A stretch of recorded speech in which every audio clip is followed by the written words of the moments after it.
Alléluia. Donc, le deuxième ennemi du mariage, il s'appelle la honte. Et quel est l'esprit? L'esprit, bien-aimé, qui est caché derrière la honte. Cet esprit démoniaque-là, c'est l'esprit du mensonge. Voilà, l'esprit du mensonge. Le démon du mensonge.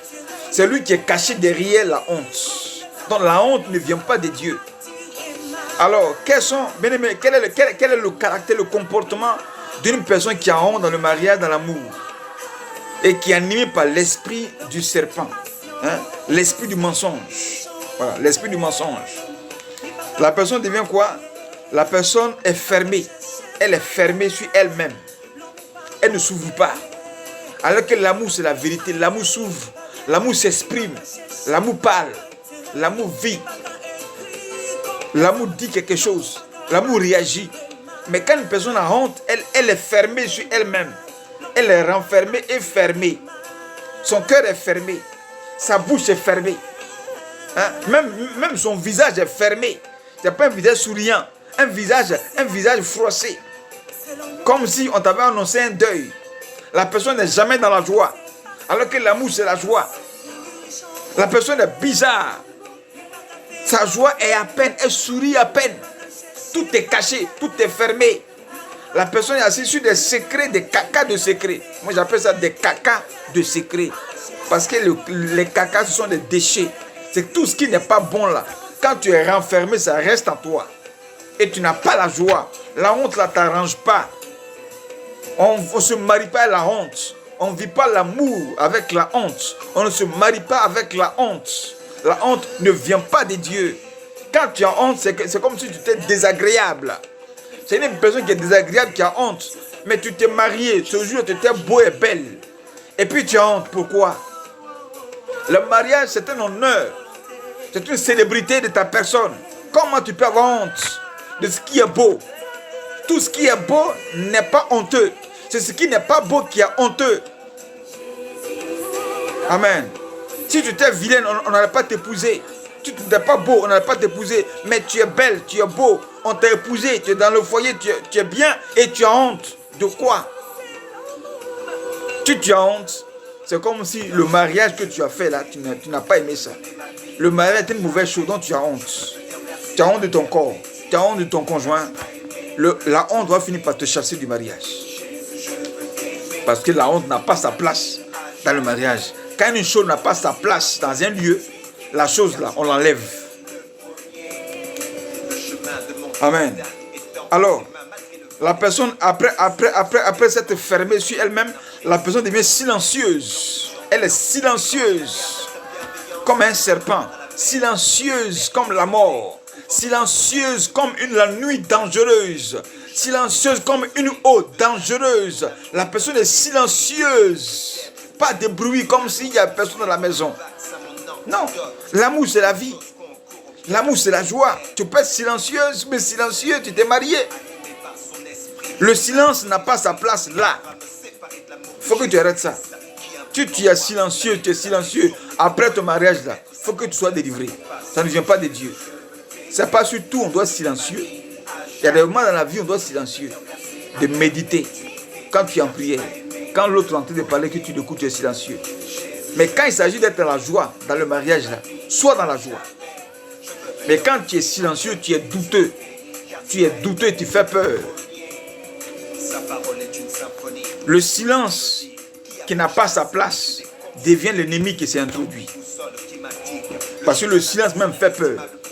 Dieu ne fait pas peur. C'est le diable qui fait peur. Parce qu'il a un esprit de destruction. Et quand l'ennemi s'est introduit toujours dans un lieu pour détruire, il s'est introduit dans le silence. Comme le serpent qui vient pour mordre, pour piquer les gens. Mais quand il rentre là, est-ce que le serpent fait du bruit?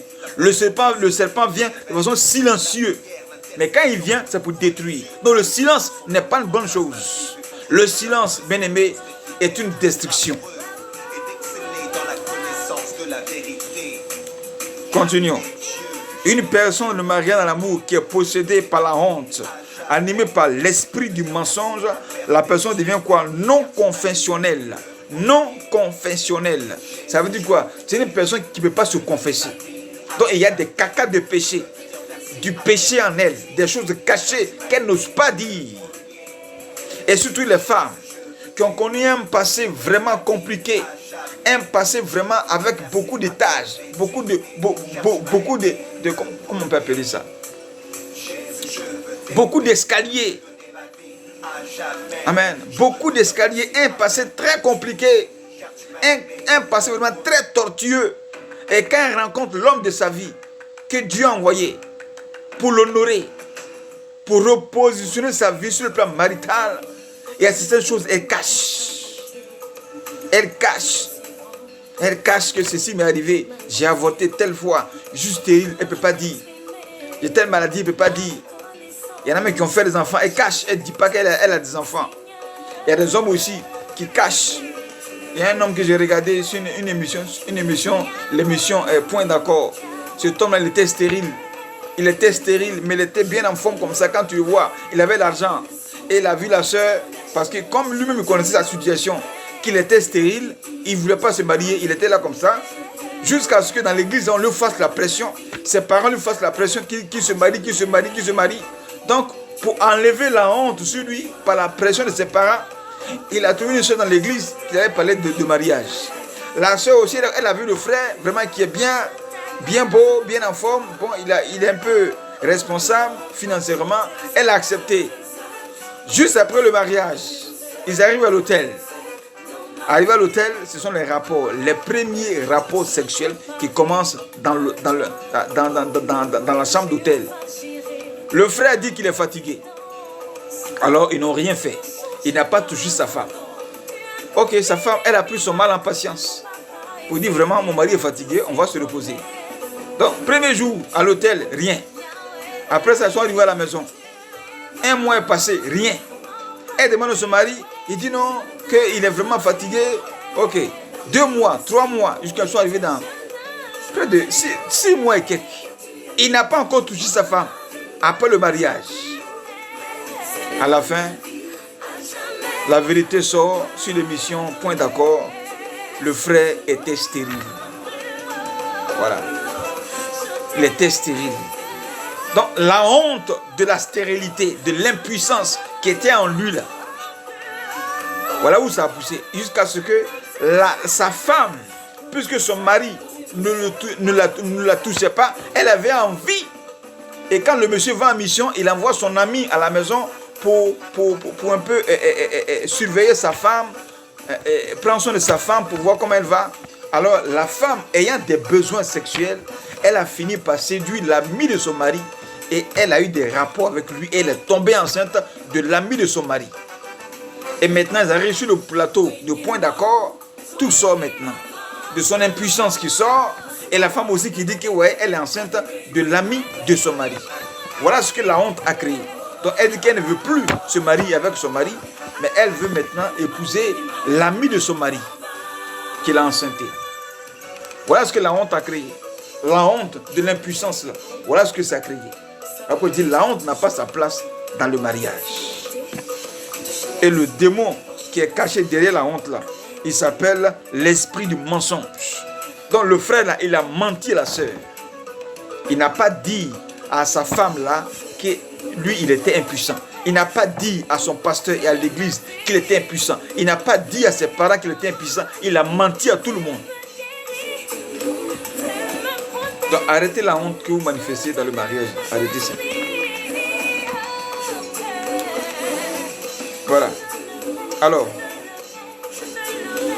après les péchés cachés, il y a une mauvaise vie cachée. Voilà. Une mauvaise vie cachée.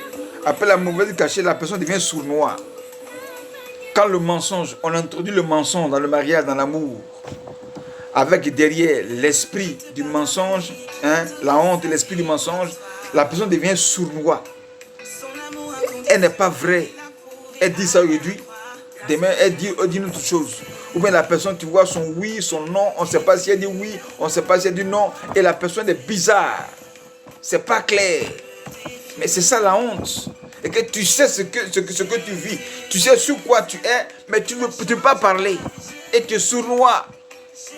tu es bizarre. Mais l'amour n'est pas... Ça, c'est pas la